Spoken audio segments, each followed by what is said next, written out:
Buenísimo. Hola, ¿qué tal? Estaba tomando mi cafecito mientras hacía el conteo, pero bueno. Soy Javier Guerra, soy médico veterinario, soy etólogo clínico, maestro en ciencias del comportamiento y pues muchas gracias por esos 7 likes en el anterior video y te lo agradezco mucho, mucho, mucho porque me llena de ilusión que alguien o que algunas personas me estén em, escuchando y también que me den sus comentarios. Que no sé si son comentarios destructivos o constructivos, ¿no? Es broma, porque lo que pasa es que me pidieron que querían verme mientras yo estoy haciendo el podcast. Yo siendo franco, cuando yo veo un podcast, generalmente estoy haciendo otra cosa y escuchándolo de fondo como algo entretenido. Estamos hablando de haciendo qué hacer o lo que tú quieras, pero hay gente que se quiere perturbar con esta cara. Pero bueno, el día de hoy, el capítulo 2 que quiero hacer de este podcast llamado Debajo de la Conducta es una carta a ti como etólogo clínico. No significa que si tú no eres etólogo clínico no puedas escuchar, al contrario, quédate a escuchar, porque hay ciertas cosas que cometemos mal o cometemos bien. Hay ciertas presiones que tenemos y que tal vez no las veas y eso es interesante. Entonces, lo primerito, esto no va a ser una clase. Normalmente lo que quiero hacer de estrategia en este podcast es traer mucha evidencia, casos y que un argumento se sostiene solo en base a las referencias, en base a lo vivido.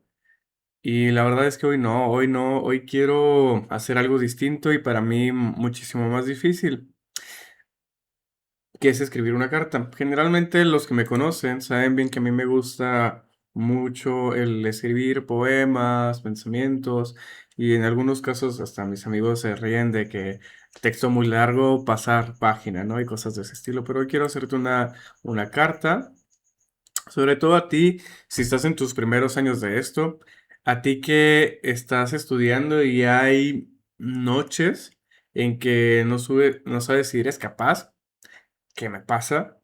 A ti que llevas tiempo ejerciendo y sientes que vas por un camino que no sabes si es del todo a los demás. Y la verdad es que tal vez no sepas si es una virtud o un defecto el no seguir la corriente, no seguir cierto tipo de ideologías. Porque realmente si algo he aprendido es que es esto. Y es que yo no llegué de la forma en la que llega la mayoría. Mi camino creo que ha tenido unos desvíos, unas dudas, unas decisiones que a otros estoy seguro que le parecieron muy raras y que durante mucho tiempo esto pareció algo que debía disimular. Y hoy sé que fue lo mejor que pasó, que me pasó. Y te menciono esto porque mira, de entrada, por lo cual yo me dediqué al área de etología, o por la razón por la cual me llamó la atención desde chico el área de etología, obviamente yo no conocía la palabra etología. Y ahorita comentaré el por qué yo no lo conocía. Es porque me mordió un perro. Me mordió un pastor alemán a la edad de 8 o 9 años, en la zona del estómago. No me hizo daño ni nada, simplemente quería alejarme de la comida. No creas que soy un kamikaze, que me gusta recibir mordidas. No.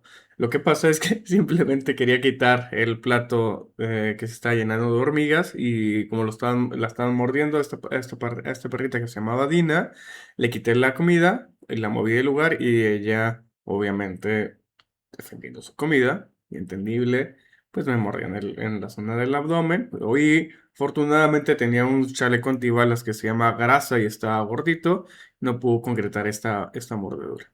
Bien, de ahí a los 17 años que entré a la universidad, 17, 18 años, y conocí esta bella materia que se llama etología. No tenía mucha ayuda, o no sabía en dónde buscar eh, apoyo en esta área porque es algo que me llamaba por lo que pasó con Dina. Y lo único que encontré Es un libro que afortunadamente mi director es Xavi Manteca, que le mando un saludo. Y me introduje mucho y profundicé, empecé a profundizar mucho en esto de- del área de comportamiento, pero cuando me introduje creo que tuve varios desvíos y uno de ellos es que me dejé apantallar por gente que trabaja en el área de comportamiento, que trabaja de una forma inadecuada, que utilizan castigos, que si bien aprendí, que si bien yo también cometí los errores de, por ejemplo, meter a mi perro Thor, que es el que te comentaba en el anterior podcast, en ese tipo de cosas, pero me di cuenta que gracias a esos errores aprendí a que tengo que buscar otros nuevos horizontes. Esto me llevó a la UNAM, que por falta de madurez mía, cuando me aceptaron en la especialidad, no quedé, o sea, no pude continuar, no seguí en la siguiente ronda. Y fue un error mío, pero me di cuenta que había otro mundo y que valía la pena insistir. Después me metí a una maestría en conductismo, que me habían dicho que era lo mismo. Realmente es parte, la teología el conductismo es parte de la teología, pero no es igual. Tienen otro tipo de pensamientos, de alineaciones, que si bien en la parte de aprendizaje me ayudó y me ayuda mucho en mi práctica diaria, pero tuve un camino muy largo. Y después entré a la maestría, bueno, entré como maestro y luego después a la par entré a la maestría de teología y intenté irme al doctorado un año, no se pudo. Tuve muchas malas experiencias y sobre todo por estar solo. Entonces, quiero contarte, no cómo se hace, porque realmente no quiero eso, quiero decirte lo que me hubiera gustado a mí que me dijeran al principio, tal vez sin adornos, y como lo diría un amigo o alguien muy cercano que va a entrar a lo mismo que yo. Y realmente quiero ahorrarte muchos golpes que yo he recibido que me han costado entender, pero sin duda no te puedo ahorrar todos porque cada vida es distinta y hay algunos golpes que tú te los necesitas dar, al igual que yo me los doy. Y el primero de ellos es el atajo. Todo el mundo te va a ofrecer atajos. Mucho tipo de atajos. A mí me han ofrecido bastantes. De que, ay, si haces esto, te voy a dar algo, etc, etc, etc. Y al final son puras promesas, ¿no? Pero cuando empiezas, o al menos así yo me sentía, capaz de que yo soy el único bicho raro, como lo mencionaba anteriormente, el mundo se siente enorme y tú te sientes pequeño. Y entonces aparece la tentación más comprensible. Y esa tentación más comprensible es, para mí, es estar seguro, es vivir sin miedo. Porque si te pones a ver en las industrias o en el mercado o en el comercio, todo está para vendértelo. Técnicas que siempre funcionan, métodos con nombre propio que promueven el resolver un problema. Inclusive queremos tomar atajos porque hay gente que dice que él lo hace mejor. Hay gente que empieza a etiquetar de forma rara y que tal vez nosotros queremos eh, tomar ese tajo porque creemos que es la forma más correcta y que le ha ido bien, que sin duda y ojalá que les vaya bien a la gente, pero a veces el atajo nos lleva a un lugar muy feo. Mm, Perdón, es que está muy bueno mi café. Discúlpeme. Y de verdad te lo digo con mucho cariño, porque yo también la quise. Una técnica, de verdad no es entender. Un protocolo no es un criterio.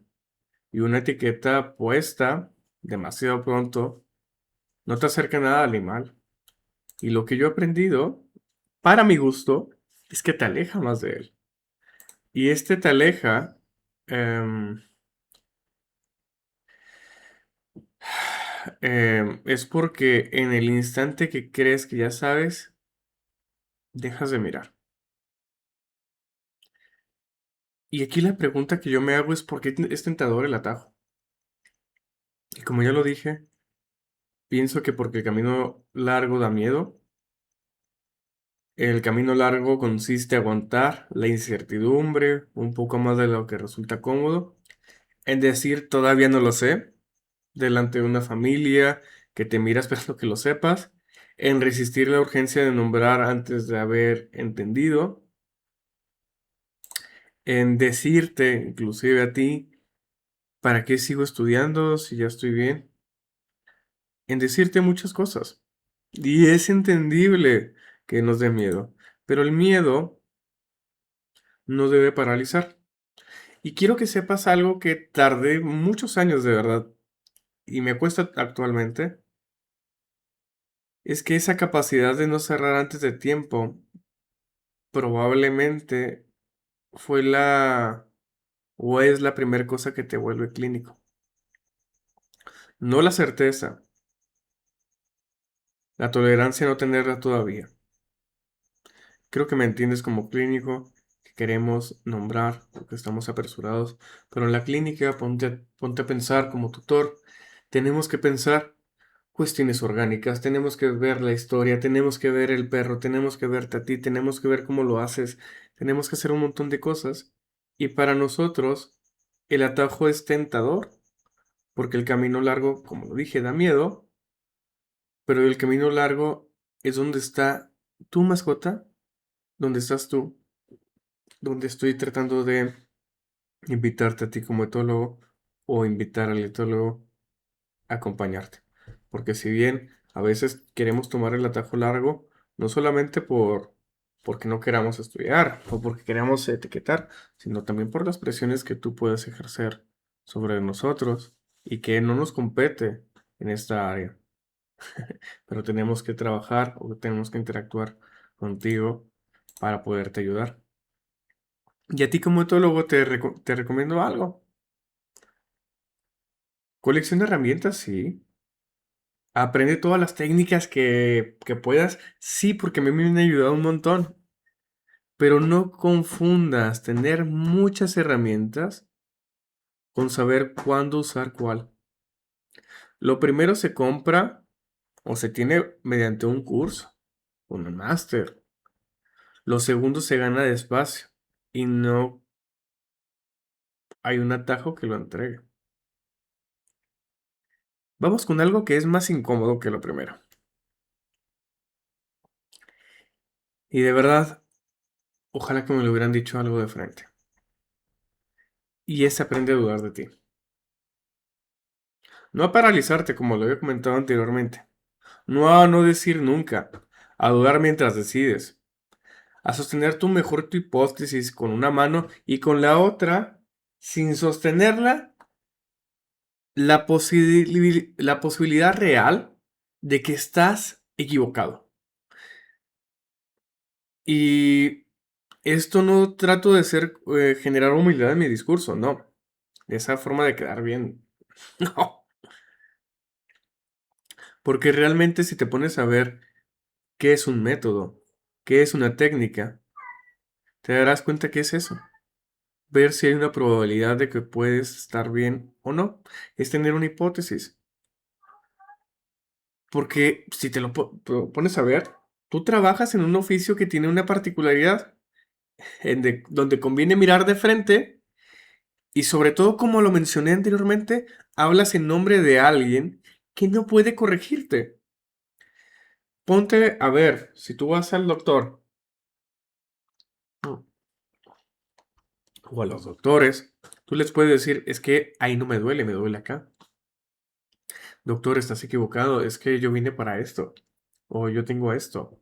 Y le puedes dar una luz gigante con lo que estás diciendo al doctor. Y el etólogo no. Tu paciente, o tu chaparrito, o tu amor, no va a levantar la patita para decirte, interpretaste mal mi miedo. No, no va a decirte, confundiste mi dolor con desobediencia. No.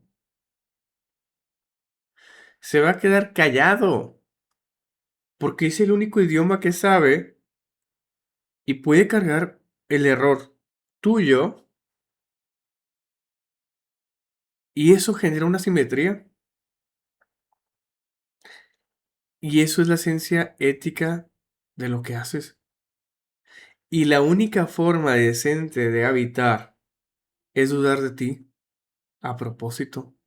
Preguntarte en cada caso, ¿y si es al revés? ¿Qué tendría que ver yo para saber que me estoy equivocando?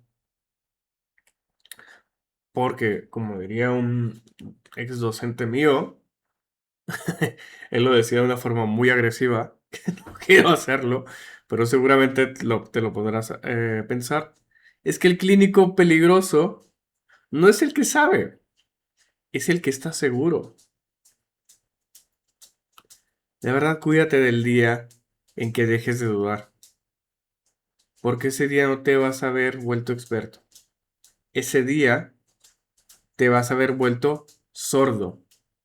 Y lo peor de la sordera clínica es que se siente igual que la confianza. Así que, duda. Mm. La otra cosa, que aunque te duela, es que la ciencia es tu piso, no tu techo. Y aquí voy a defender dos cosas que parecen contradecirse y que no se contradicen. Realmente no se contradicen.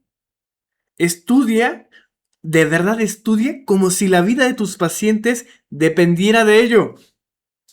Porque realmente depende. La evidencia no es opcional. No es una opinión más en la mesa. Al lado de lo que dijo Sutanita. No. Lee, revisa, actualízate. Ten esa hambre de aprender. Desconfía de lo que siempre ha sido así. Porque buena parte de lo que se ha hecho de esta forma. De verdad, la ciencia es tu piso. Sin ella no estás haciendo etología clínica. Estás improvisando vocabulario técnico, que es una de las cosas más peligrosas que existen. Porque parece conocimiento. Sé que es tentador. Es tentador de, ay, pues nomás escucho poco la clase y lo que se me quede, o estudio poco, y lo que se me quede se me pegó y listo. No, no, ten esa hambre de conocer. Pero, de verdad quiero que escuches bien esto. La ciencia de verdad es tu piso y no tu techo. Porque la evidencia te dice lo que es probable en el promedio. Y de verdad el promedio nunca se va a sentar frente a ti. Lo que se sienta frente a ti es un individuo con una historia que no se parece a ningún estudio, con un cuerpo particular, con una casa concreta, con una familia concreta, con unos límites concretos. Yo nunca he leído un reporte de caso clínico que diga que la persona hacía esto, la persona hacía aquello. Lo dicen de forma tal vez general. No dicen cuánta actividad diaria tenía, dónde caminaba, si caminaba al lado de un perro que era agresivo o no, si le hicieron un montón de estudios previamente o no, que tal vez sí eso sí venga. Pero hay muchos datitos que se omiten, que son estas particularidades que tú como etólogo vas a tener que ver o vas a tener que ir mediando e ir balanceando. De verdad, los malos clínicos siempre caen de uno de los dos lados. Unos van a despreciar la ciencia en nombre de su intuición y se vuelven curanderos con bata o curanderas con bata. Otros se esconden detrás de los artículos para no pensar y se vuelven burócratas del síntoma. Y de verdad insistiré en esto. La evidencia te dice lo probable. Lo que te obliga es la clínica a decidir sobre lo que es real. De verdad, el buen clínico vive en esta tensión entre estas dos y no la resuelve nunca del todo. Así que acostúmbrate a esa incomodidad desde ahora. No es un problema que vayas a solucionarlo con más años. No, es tu lugar de trabajo. Y de verdad, para mí, es de hecho donde ocurre todo lo interesante, donde ves muchas cosas. Y seguido de esto, me hizo pensar en otra cuarta cosa que te quiero decir. Y esta cuarta cosa duele, porque en esta incertidumbre te pones a pensar, voy a fallar. Y comentártelo de esta forma, va a haber animales que no puedas ayudar por más que hagas todo bien. Familias que se rindan justo antes cuando estabas cercano. Decisiones que tomes con la mejor información disponible y que aún así salga mal. Casos que te quitan el sueño años después, dándote vueltas, preguntándote si había algo ahí que no supiste ver. Y si me lo preguntas, o al menos a mí, nadie te prepara para eso. La carrera te prepara los éxitos. Algunas veces te prepara para que veas que va a haber casos que no se resuelven. Sí, los libros terminan bien, con el caso resuelto y la lección clara. Y entonces llega tu primer fracaso de verdad. El que no estaba en el temario y lo ves como una acusación personal. Con un tal vez no sirvo para esto.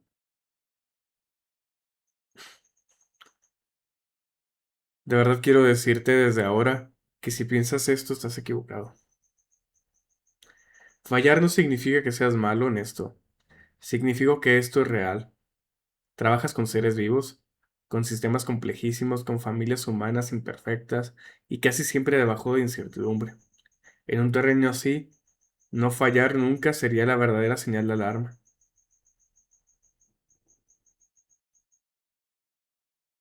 E inclusive me atrevería a decir que tal vez estás aceptando los casos fáciles, ahora sí que me ves, entre comillas, los que ya venían resueltos tal vez. Y hay algo más. Lo más importante que te voy a decir sobre el fracaso es que te va a enseñar más que el éxito. Siempre. Cada error, si tienes el valor de mirarlo de frente en lugar de esconderlo debajo de una excusa, te moldea, te cambia, te ayuda a crecer. Cada experiencia, cada paciente, cada equivocación va afirmando tu manera de entender la conducta de un modo que ningún otro podría hacer. El éxito, sin duda, te confirma, pero el error te corrige. Y solo que te corrige te hace crecer. Pero sobre todo, piensa en el error examinado. Es la forma más cara de aprendizaje que existe. Y probablemente ya la pagaste. Pero quédate con la lección. No te estoy diciendo que no duela. Va a doler. Y está bien que duela. De eso hablaremos en un momento. Lo que te pido es que no lo desperdicies. El dolor de un fracaso sin lección es dolor puro gastado. El dolor de un fracaso de lo que aprendiste es algo que es de otro planeta. Y el precio siempre se vuelve bueno.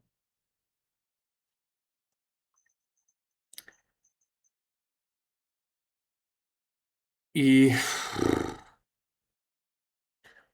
creo que esto va encaminado, este punto o esta trampa va encaminado a esto que te estoy comentando, comentando anteriormente también. Y es en la que caemos casi todos los que amamos a los animales. Tú entraste a ellos, a esto por ellos, por los animales. Probablemente ni siquiera te caen bien las personas.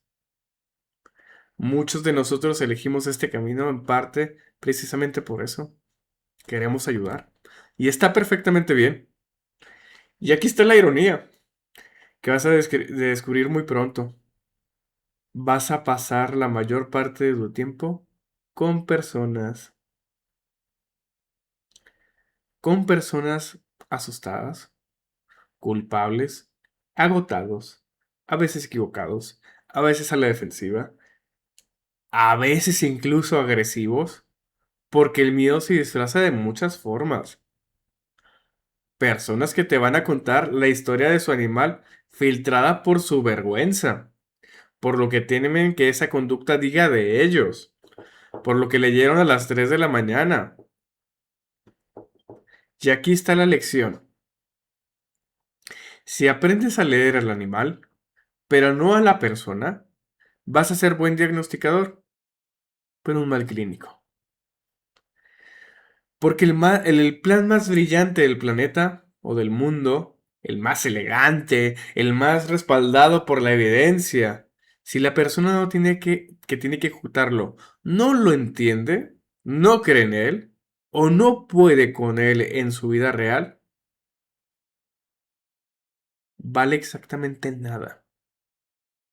Y un plan que nadie puede cumplir no es un plan, es una cartita de estos deseos con una firma debajo.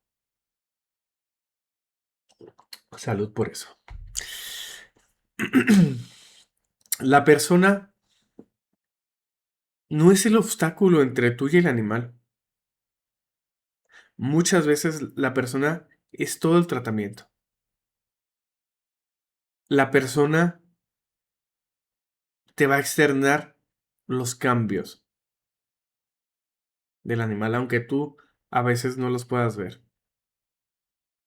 porque ella convive todos los días con su mascotita, con su amorcito, con son miembros de la familia.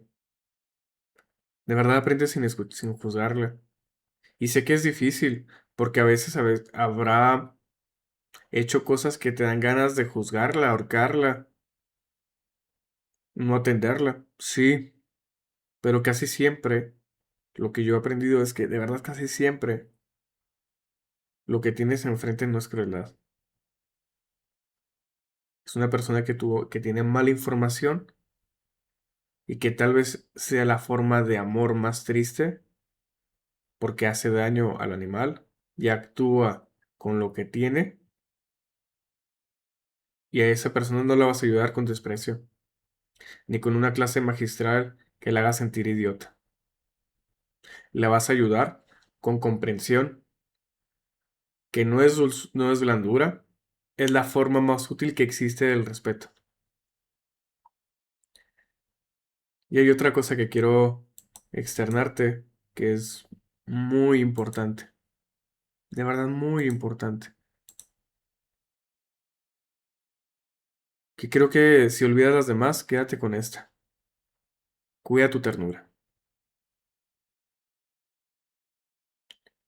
Sabes, este oficio tiene una manera silenciosa de endulzarte. Ves tanto sufrimiento, tanto animal que llega tarde, tanta familia que pudo haber hecho más y no lo hizo, tanto dolor evitable, que un día te descubres hablando de con cinismo, poniendo distancia, tratando el caso número 12 del día como un trámite, y te vas a decir a ti mismo que eso es profesionalismo, que tal vez es necesario, que no puedes involucrarte emocionalmente con todos o no sobrevives. Y eso de verdad, en parte es cierto. Necesitas protegerte, necesitas una membrana, necesitas entender que este trabajo te consume. Y eso es verdad. Y no te lo voy a mentir, también lo he sentido. Pero hay una línea que yo he logrado ver y quiero que la conozcas antes de llegar a ella. Porque cuando se cruza sin darse cuenta, hay una diferencia grande entre protegerte y apagarte. Primero, la ternura no es debilidad. Que tengas que superar para volverte un profesional serio. Es al revés para mi gusto. Tu ternura es una herramienta clínica. Es lo que te hace seguir mirando cuando sería más fácil dejar de mirar. Es lo que nota el detalle mínimo que a otro se le pasa, porque a ese otro posiblemente dejó de importarle. La empatía no te resta rigor, te da resolución. Ves más fino porque te importa. Y de verdad, otra vez, hay una diferencia entre protegerte y apagarte. Ojalá que la aprendas a reconocer, porque si la cruzas, posiblemente no vas a sentirlo. Pero te quiero dar una señal, la única regla dura de toda esta carta, y es que el día en que una decisión difícil deje de dolerte, ese día tienes que parar. No renunciar necesariamente, ¿eh? Parar. Mirar hacia adentro y preguntarte con honestidad qué se apagó, qué fue lo que pasó. Porque si tomar una decisión grave sobre la vida, el miedo o el dolor de otro ser ya no te cuesta, es que dejaste de verlo. Y no se vale poner de excusa a la persona o al tutor. No estoy diciendo que no hay que ser firmes con ciertas personas. No. Hablo con el animal. Hablo tu sentir genuino con el animal. Porque si solamente estás ejecutando acciones,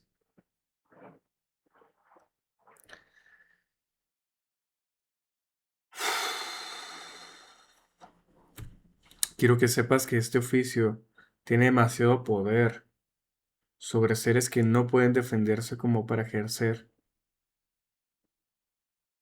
con el corazón apagado. Gente con el corazón apagado no lo puede ejercer gente así.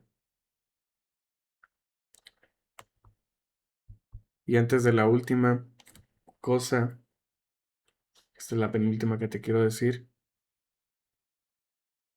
A mí nadie me dijo, y que me hubiera ahorrado muchas noches, mucho dolor, mucha incertidumbre. Es que ya te dije que aprendieras a dudar de ti. Te dije que ibas a fallar.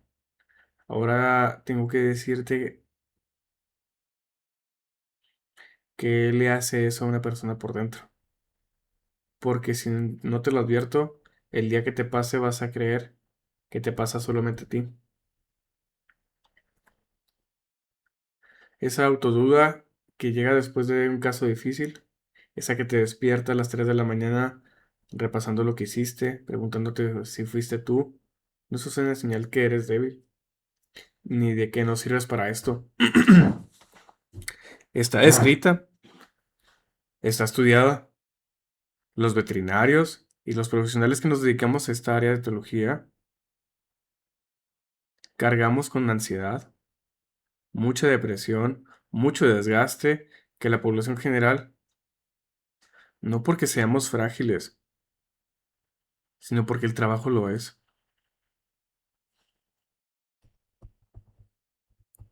Y quiero que hagas esta parte eh, como un examen o que me oigas con mucha atención, porque te va a tocar directo. Pesa más al principio. Cuanto más joven y con menos experiencia, más suele pesar. Así que si estás empezando y ya lo sientes como una carga enorme, no te lo estás inventando, no estás fallando, estás en la parte más expuesta del camino. Esa es en la que casi nadie te avisó que necesitarías ayuda. Y me refiero empezando a un día, al día a día.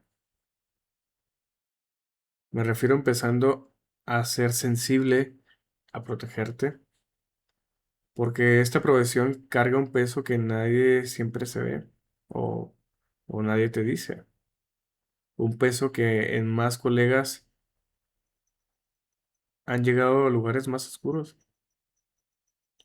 Y te lo quiero decir sin rodeos, sin adornos, porque callarlo no protege a nadie, pero sí cuidar a los otros día tras día bajo esta presión tiene un costo alto. Y ese costo no se paga siendo fuerte en silencio. Y aquí es a donde quiero llegar. Pedir ayuda no es lo contrario a ser buen clínico, es parte de serlo. Apoyarte de alguien que sepa más que tú, ¿qué haría? Apoyarte en un psicólogo, en un psiquiatra, después de un caso difícil,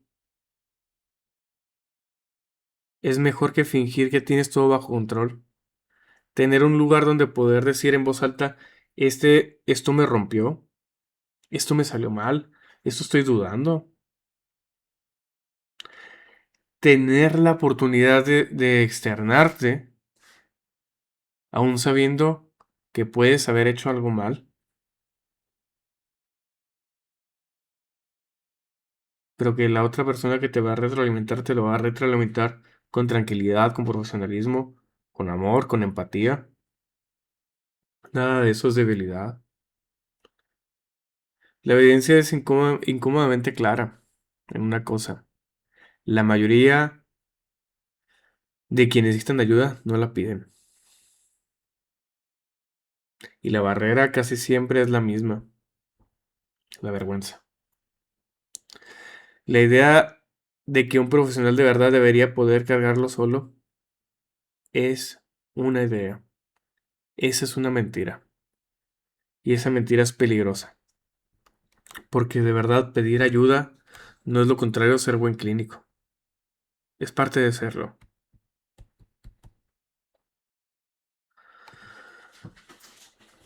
Sin duda alguna, quiero comentarte, yo en mi caso, hay veces que hay tutores, como todos, como yo también. Yo ya también he ido con psicólogos, con psiquiatras, eso no hay ningún problema. Que tienes que pedirles que vayan al psicólogo, al psiquiatra y hay que apoyarte. Hay veces que yo quisiera externar todo el dolor que veo a, a la gente de mi alrededor, a mi pareja, a mis amigos, pero no creo que vayan a entender esto y tengo que externárselo a alguien más o inclusive no quiero externárselos porque tal vez me vayan a interrumpir o tal vez no vayan a entender. A veces la crítica más dura es la que te haces uno mismo. Debe haber hecho esto, hubiera hecho aquello, bla, bla, bla. Y nos empezamos a juzgar y a juzgar, a juzgar. Y esa se vuelve como un pequeño eslabón de una cadena que te va a impedir moverte. Y el no moverte en un día te va a hacer cuestionarte si realmente eres bueno en lo que haces. A mí me han pasado muchas cosas, muchas cosas. Pero de verdad, quiero que sepas que puedes contar con un equipo, que si en algún momento te mueve y tengo el tiempo para poder, y me daré el tiempo para escucharte, con mucho gusto lo haré. Pero de verdad, cuídate a ti mismo, cuídate de esa ternura que tienes. De verdad te pido que cuides también al que la siente, porque de verdad un clínico que se rompe en silencio no ayuda a nadie. Y de verdad, ponte a pensar, tus pacientitos y la gente que rodea a esos pacientitos necesitan a alguien entero, necesitan a alguien con ternura, necesitan a alguien que les diga en qué están equivocándose. La necesitan.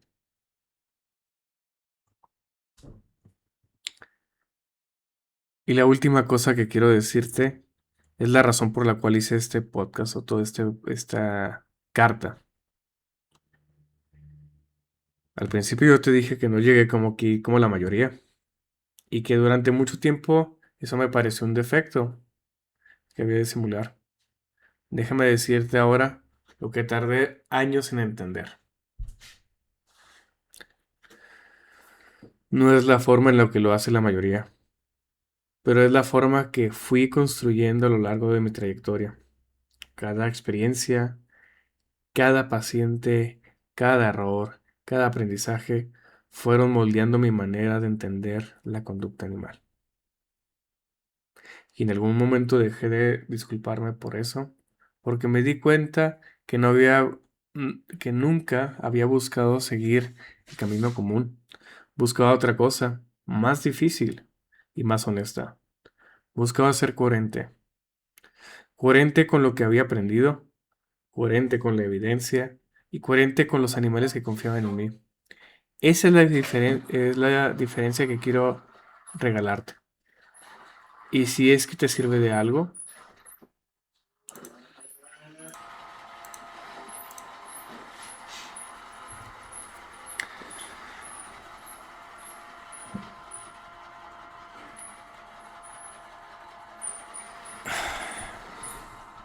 y si es que te sirve de algo de verdad, es que no persigas ser convencional, persigues ser coherente. Ser convencional, hacer lo que se hace porque se hace, es un poco aburrido. Es un poco una trampa. Y lo coherente es hacer lo que se sostiene con la ciencia, con lo que has visto con tus propios ojos y con el respeto que le debes hacer. Le debes a un ser que no puede hacer realmente nada. Tu camino no tiene que parecerse a nadie, pero tiene que mirarse de frente. Tu camino no tiene que parecerse al de nadie más, pero sí tienes que cumplir dos condiciones. El primero, tiene que ser tuyo, verdaderamente tuyo, y tiene que ser defendible. Que puedas explicarlo sin bajar la mirada. Si logras esas dos cosas a la vez, no importa cuántos vayan por otro lado, vas bien, vas muy bien.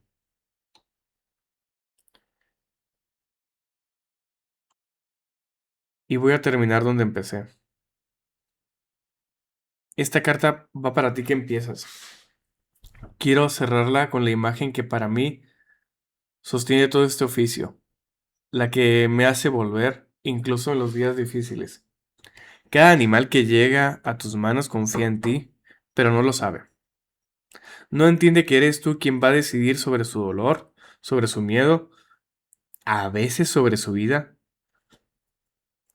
No firmó ningún consentimiento, no te eligió, simplemente está ahí, entregado, hablándote en el único idioma que tiene, esperando que alguien como tú logre entenderlo.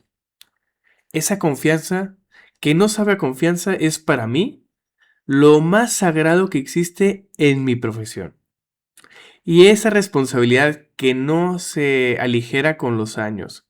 Al contrario, entre más entiendes, más pesa. Cuando entiendas, no ves del todo lo que cargas. Con el tiempo lo ves entero. Y aún así, eliges volver. Y si eso te asusta un poco, de verdad me alegra. Porque de verdad significa que lo entendiste. Así que bienvenido, bienvenida. El camino largo, el incómodo ese, al que no ha, al que no se parece al de todos, el que te va a costar, el que te va a hacer dudar, y está bien que hagas que te haga dudar, el que vas a fallar algunas veces y también está bien que lo hagas, va a pasar más tiempo del que crees consolando a unas personas Y vas a tener que cuidar tu ternura como se cuida una llama con las dos manos en medio del viento. Y de verdad, ¿sabes algo? Vale mucho la pena. Nos escuchamos pronto. Espero que te haya gustado. Y sobre todo, recuerda algo. Tu camino no tiene que parecerse al de nadie, pero tiene que mirarse de frente. Bye bye.